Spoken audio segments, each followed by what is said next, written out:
Today I'm gonna build a Lego underwater scene. Hi everyone, welcome back to the channel. Today we have a little bit of an unconventional build. I wanted to build something for this challenge called Shelltember, and in which I need to build something shell or turtle related. I talk about this in my previous episode of This Week in Bricks. And this is the little idea that started all this project. So in my collection I found two of these shells from some minifigures, some Mutant Ninja Turtles minifigure. So I thought it would be fun to turn them into actually Ninja Sea Turtles. This is the actual regular Lego piece, and here is what I've created with some illegal techniques. This is actually only 8 pieces. I have 3 regular pieces here for the head that help me to connect and keep together the shell with this interesting, fairly recent plant piece with the 2 leaves coming on the side. The elastic band wrap all around so that I can snack inside this little branch over here that makes it look like the 2 legs coming off the side, and then also the katana going to the elastic band. I only have 2 of these shells, so I could create only 2 of these Ninja Sea Turtles instead of 4, but I think it still works anyway. Of course, they need to be look a little bit from a side point of view because these leaves and this one also are not too big enough. But if you look at them from the side, I think it gives a nice effect of these sea turtles swimming up. And here is the little seabed that I created for them. I wanted to use a little bit of pastel color because I don't want it to be too bright. And then I use all these nice new slope pieces to make these rocks at the bottom. Now, of course, we need to add a lot more details to make this scene interesting. So the first thing I did is to create a little bit of extra details at the back. So we have to raise the back up a little bit.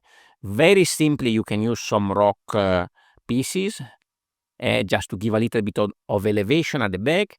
And the same thing I did on the other side, to which I also added some of these green sword pieces that work very well as some underwater kind of seaweed or some sort of plant. So now I have a nice little different elevation all throughout. Here in the middle, I'm gonna add this part that is gonna be actually a support for what I'm gonna do on top. So I'm planning to actually have the water on top. I have a little scene on top and the Ninja Sea Turtles coming from the bottom. Some of these like flowing, like, I don't know, horn kind of pieces that look a bit like steam. I think they work very well also for some underwater details. I have these broom pieces that work well as well over here to add a little bit of flowing effect to this underwater scene. Over on this side, I'm gonna add one of these big like octopus pieces, and then again to support the top, I'm gonna add 2 of these long flexible kind of elements. I'm not too happy with this because I think the color doesn't really match. They're a little bit too bright, but that's the only thing I had. Otherwise, I would have to create a whole like transclear structure to keep everything up, or maybe go with the rocks all the way to the top to then come out with the water. But anyway, that's what I have in my collection, so I went with this. Over here also simple technique to add a little bit of extra plants. So I have these bright 3-leaf plant pieces. You just stack them on top of each other and they work quite well for any little underwater scene. And we also have these coral pieces that instead of having them up, I thought maybe I could have them kind of as details at the bottom of the sea. I'm not too sure if this is an effect that makes sense, but anyway, that's what I went with. We can add also a couple of other elements over there.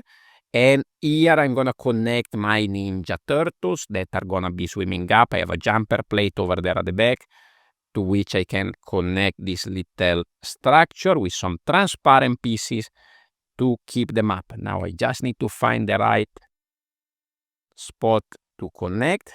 There we go. So they're swimming up. I think this works fairly well. Even if you rotate it around, it kind of works. Even though they get a little bit lost in the color, especially with all my gray background. But again, this is the limitation of my inventory and my setup here. I also have a few regular fishes connected to this transclear element that I'm going to connect at the back. So I'm going to have some fishes going a little bit on a lower level. Again, these are not the right colors. Maybe something like this blue one or other color would have a little bit more contrast, but I don't have any in my collection. Now, what am I going to do on top is this very simple technique. This is actually not very solid, but these are all the transclear kind of bricks that I have with some extra element.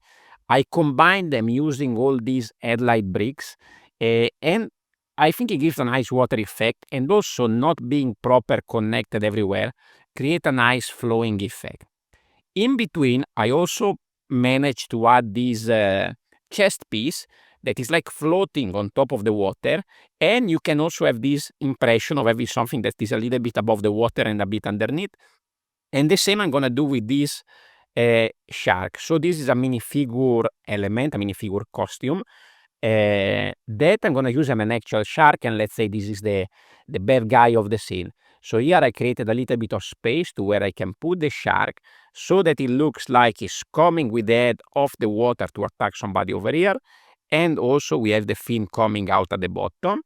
And in the background, again, to give a little bit of elevation, I have this dolphin element that I'm planning to connect over here. Now, the tricky part is to connect this to these three supports.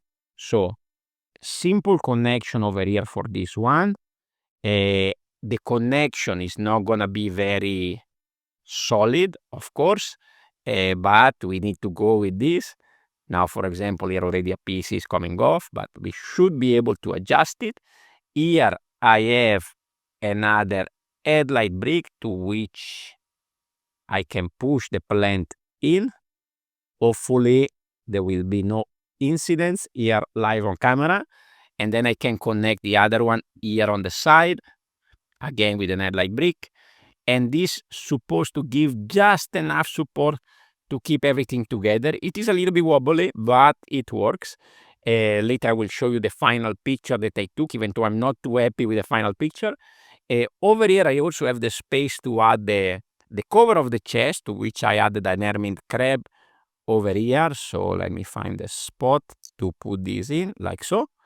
And on that space I'm gonna add actually the regular Lego sea turtle that is in danger from the attack of this shark over here, and the sea ninja turtles, so the ninja sea turtles are coming to the rescue from this shark. So if you turn this around, actually I think it's a nice 3D effect, especially on camera. This is the final photo that I took and I submit for this challenge. Not too happy about the photo, but that's my limitation as a photographer and equipment that I have and editing. I'm not very good at that. So, but I think the idea was pretty fun. And this anyway, it's not for to win anything. It's just a very interesting and fun challenge. That I recommend you to go and check it out. I will put the link down below, and you can also check out my previous episode and future episode of This Week in Bricks if you want to see some of the entries made for the contest. If you want to see some more underwater builds, I recommend you to go and check out this quite old one where I try to implement an underwater scene also with a force perspective element. That was made, I think, for Week. Thank you very much for watching, and I will see you on the next one. Ciao, ciao.